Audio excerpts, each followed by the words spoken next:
High above the city, on a tall column, stood the statue of the happy prince. He was gilded all over with thin leaves of fine gold.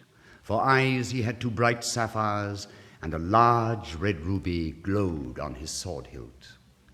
He was very much admired indeed.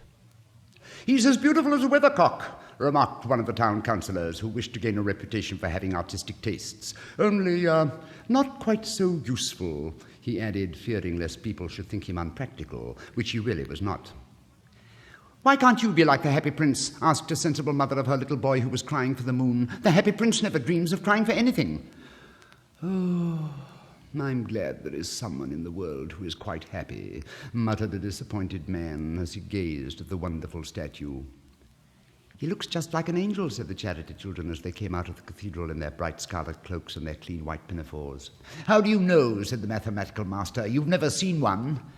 "Ah, but we have in our dreams," answered the children, and the mathematical master frowned and looked very severe, for he did not approve of children dreaming. One night there flew over the city a little swallow. His friends had gone away to Egypt 6 weeks before, but he had stayed behind, for he was in love with the most beautiful reed. He had met her early in the spring as he was flying down the river after a big yellow moth, and had been so attracted by her slender waist that he had stopped to talk to her. "Shall I love you?" said the swallow, who liked to come to the point at once, and the reed made him a low bow. So he flew round and round her, touching the water with his wings and making silver ripples. This was his courtship, and it lasted all through the summer. "It's a ridiculous attachment," twittered the other swallows. "She has no money and far too many relations." And indeed, the river was quite full of reeds. Then when the autumn came, they all flew away. After they had gone, he felt lonely and began to tire of his lady love. "She has no conversation," he said, "and I'm afraid that she's a coquette, for she's always flirting with the wind." And certainly whenever the wind blew, the reed made the most graceful curtsies. "I admit that she's domestic," he continued, "but I love travelling, and my wife consequently should love travelling also. Will you come away with me?" he said finally to her. But the reed shook her head. She was so attached to her home. "You've been trifling with me," he cried. "I'm off to the pyramids. Goodbye." And he flew away. All day long he flew, and at night he arrived at the city. "Where shall I put up?" he said. "I hope the town has made preparations." Then he saw the statue on the tall column. "I will put up there," he cried. "It's a fine position with plenty of fresh air." So he alighted just between the feet of the Happy Prince. "I have a golden bedroom," he said softly to himself as he looked round, and he prepared to go to sleep. But just as he was putting his head under his wing, a large drop of water fell on him. "What a curious thing," he cried. "There's not a single cloud in the sky, and the stars are quite clear and bright, and yet it's raining. The climate in the north of Europe is really dreadful." The reed used to like the rain. Well, but that was merely her selfishness. Then another drop fell. "What is the use of a statue if it cannot keep the rain off?" he said. "I must look for a good chimney pot." And he determined to fly away. But before he had opened his wings, a third drop fell, and he looked up and saw... what did he see? The eyes of the Happy Prince were filled with tears, and tears were running down his golden cheeks. His face was so beautiful in the moonlight that the little swallow was filled with pity. "Who are you?" he said. "I am the Happy Prince." "Why are you weeping then?" asked the swallow. "You've quite drenched me." "When I was alive and had a human heart," answered the statue, "I did not know what tears were, for I lived in the palace of Sans-Souci, where sorrow is not allowed to enter. In the daytime I played with my companions in the garden, and in the evening I led the dance in the great hall. Round the garden ran a very lofty wall, but I never cared to ask what lay beyond it. Everything about me was so beautiful. My courtiers called me the Happy Prince, and happy indeed I was, if pleasure be happiness. So I lived, and so I died. And now that I am dead, they have set me up here so high that I can see all the ugliness and all the misery of my city, and though my heart is made of lead, yet I cannot choose but weep." "What?" "Is he not solid gold?" said the swallow to himself. He was too polite to make any personal remarks out loud. "Far away," continued the statue in a low, musical voice, "far away in a little street, there is a poor house. One of the windows is open, and through it I can see a woman seated at a table. Her face is thin and worn, and she has coarse red hands, all pricked by the needle, for she is a seamstress. She is embroidering passion flowers on a satin gown for the loveliest of the Queen's maids of honor to wear at the next court ball. In a bed in the corner of the room, her little boy is lying ill. He has a fever and is asking for oranges. His mother has nothing to give him but river water, so he is crying, 'Swallow, swallow, little swallow, will you not bring her the ruby out of my sword hilt? My feet are fastened to this pedestal, and I cannot move.' 'I'm waited for in Egypt,' said the swallow. 'My friends are flying up and down the Nile and talking to the large lotus flowers. Soon they will be going to sleep in the tomb of the great king. The king is there himself in a painted coffin. He is wrapped in yellow linen and embalmed with spices. Round his neck is a chain of pale green jade, and his hands are like withered leaves. Swallow, swallow, little swallow,' said the prince, 'will you not stay with me for one night and be my messenger? The boy is so thirsty, and the mother so sad.' 'I don't think I like boys,' answered the swallow. 'Last summer, when I was staying on the river, there were two rude boys, the miller's sons, who were always throwing stones at me. They never hit me, of course. We swallows fly far too well for that. And besides, I come of a family famous for its agility. But still, it was a mark of disrespect.' But the happy prince looked so sad that the little swallow was sorry. 'It is very cold here,' he said, 'but I will stay with you for one night and be your messenger.' 'Thank you, little swallow,' said the prince. So the swallow picked out the great ruby from the prince's sword and flew away with it in his beak over the roofs of the town. He passed by the cathedral tower where the white marble angels were sculptured. He passed by the palace and heard the sound of dancing. A beautiful girl came out on the balcony with her lover. 'How wonderful the stars are,' he said to her, 'and how wonderful is the power of love.' 'I hope my dress will be ready in time for the state ball,' she answered. 'I've ordered passion flowers to be embroidered on it, and the seamstresses are so lazy.' He passed over the river and saw the lanterns hanging to the masts of the ships. He passed over the ghetto and saw the old Jews bargaining with each other and weighing out money in copper scales. At last he came to the house and looked in. The boy was tossing feverishly on his bed, and the mother had fallen asleep. She was so tired. In he hopped and laid the great ruby on the table beside the woman's thimble. Then he flew gently round the bed, fanning the boy's forehead with his wings. 'How cool I feel,' said the boy. 'I must be getting better.' And he sank into a delicious slumber. Then the swallow flew back to the happy prince and told him what he had done. 'It is curious,' he remarked, 'but I feel quite warm now, although it is cold.' 'That is because you have done a good action,' said the prince. And the little swallow began to think, and then he fell asleep. Thinking always made him sleepy. When the day broke, he flew down to the river and had a bath.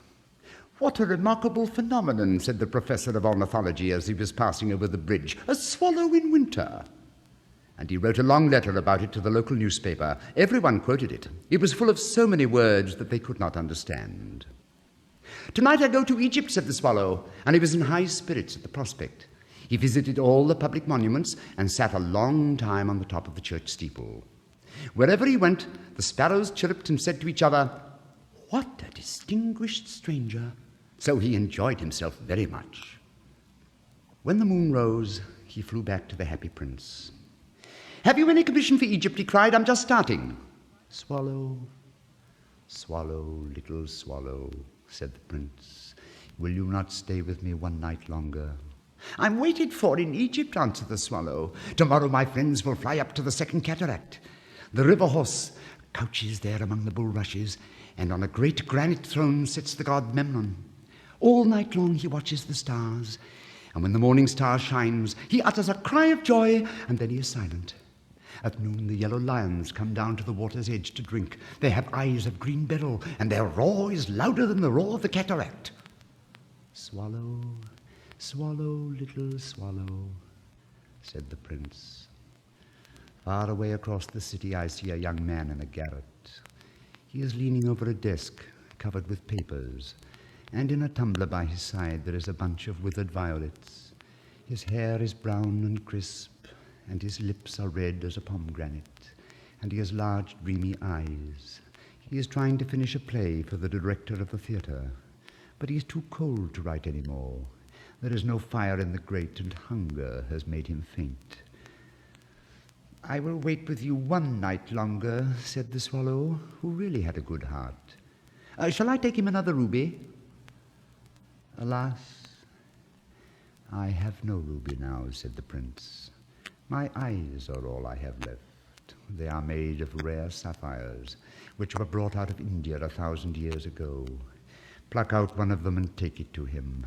He will sell it to the jeweler and buy food and firewood and finish his play. Oh, dear prince, said the swallow, I cannot do that. And he began to cry. Swallow, swallow, little swallow, said the prince. Do as I command you. So the swallow plucked out the prince's eye and flew away to the student's garret. It was easy enough to get in, as there was a hole in the roof. Through this he darted and came into the room. The young man had his head buried in his hands, so he did not hear the flutter of the bird's wings, and when he looked up he found the beautiful sapphire lying on the withered violets. I'm beginning to be appreciated, he cried. This is from some great admirer. Now I can finish my play. And he looked quite happy. The next day the swallow flew down to the harbour. He sat on the mast of a large vessel and watched the sailors hauling big chests out of the hold with ropes. Heave ahoy! They shouted as each chest came up. I am going to Egypt, cried the swallow, but nobody minded. And when the moon rose, he flew back to the happy prince. I'm come to bid you goodbye, he cried. Swallow, swallow, little swallow, said the prince, will you not stay with me one night longer? It is winter, answered the swallow, and the chill snow will soon be here. In Egypt the sun is warm on the green palm trees, and the crocodiles lie in the mud and look lazily about them. My companions are building a nest in the temple of Baalbek, and the pink and white doves are watching them and cooing to each other.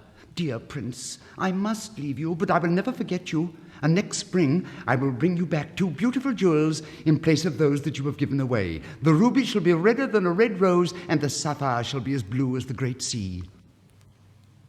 In the square below, said the happy prince, there stands a little match girl. She has let her matches fall in the gutter, and they're all spoiled. Her father will beat her if she does not bring home some money, and she's crying. She has no shoes or stockings, and her little head is bare. Pluck out my other eye and give it to her, and her father will not beat her. I will stay with you one night longer, said the swallow, but I cannot pluck out your eye. You will be quite blind then. Swallow, swallow, little swallow, said the prince, do as I command you. So he plucked out the prince's other eye and darted down with it. He swooped past the match girl and slipped the jewel into the palm of her hand.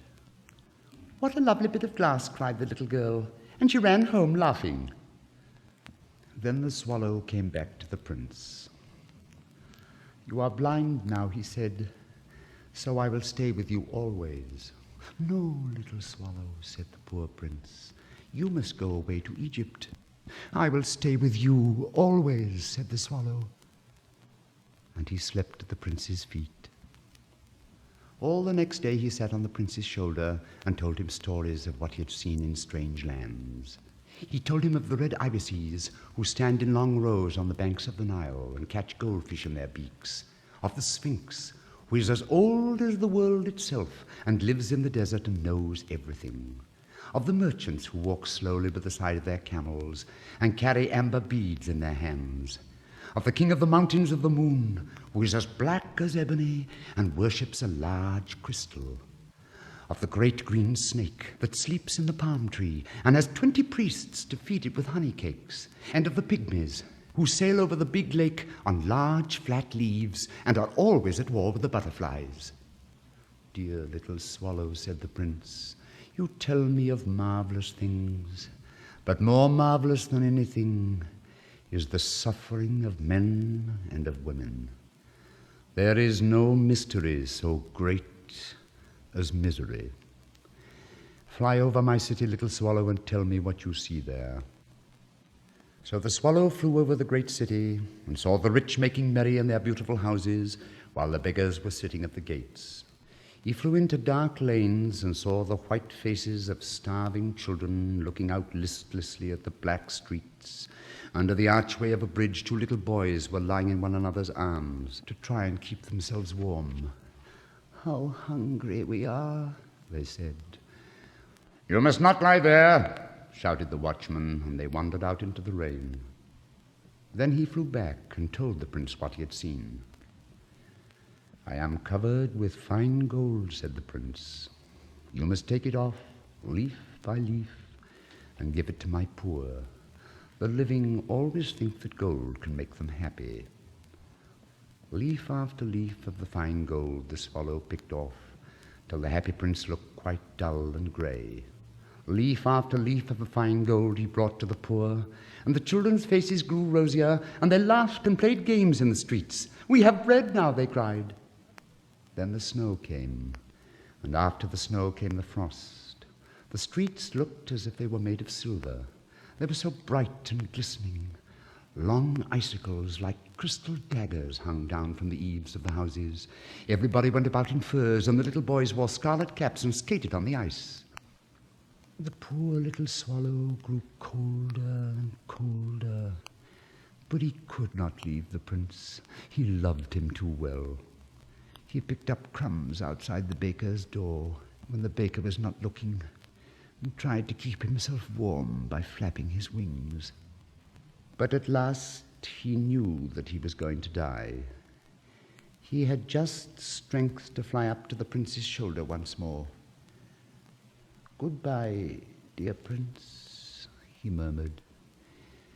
Will you let me kiss your hand? I am glad you are going to Egypt at last, little swallow, said the prince. You have stayed too long here, but you must kiss me on the lips, for I love you. It is not to Egypt that I am going, said the swallow. I am going to the house of death. Death is the brother of sleep, is he not? And he kissed the happy prince on the lips and fell down dead at his feet. At that moment, a curious crack sounded inside the statue, as if something had broken. The fact is that the leaden heart had snapped right in two. It certainly was a dreadfully hard frost. Early the next morning, the mayor was walking in the square below in company with the town councillors. As they passed the column, he looked up at the statue. Oh, dear me, how shabby the happy prince looks, he said. How shabby indeed, cried the town councillors, who always agreed with the mayor, and they went up to look at it. The ruby has fallen out of his sword. His eyes are gone, and he's golden no longer, said the mayor. In fact, he's little better than a beggar. Little better than a beggar, said the town councillors. And here is actually a dead bird at his feet, continued the mayor. We really must issue a proclamation that birds are not to be allowed to die here. And the town clerk made a note of the suggestion. So they pulled down the statue of the happy prince. As he is no longer beautiful, he is no longer useful, said the art professor at the university. Then they melted the statue in a furnace, and the mayor held a meeting of the corporation to decide what was to be done with the metal. We must have another statue, of course, he said, and it shall be a statue of myself, said each of the town councillors, and they quarrelled. When I last heard of them, they were quarrelling still. What a strange thing, said the overseer of the workmen at the foundry. This broken lead heart will not melt in the furnace. We must throw it away. So they threw it on a dust heap. where the dead swallow was also lying. "Bring me the two most precious things in the city," said God to one of his angels, and the angel brought him the leaden heart and the dead bird. "You have rightly chosen," said God, "for in my garden of paradise this little bird shall sing forevermore, and in my city of gold the happy prince shall praise me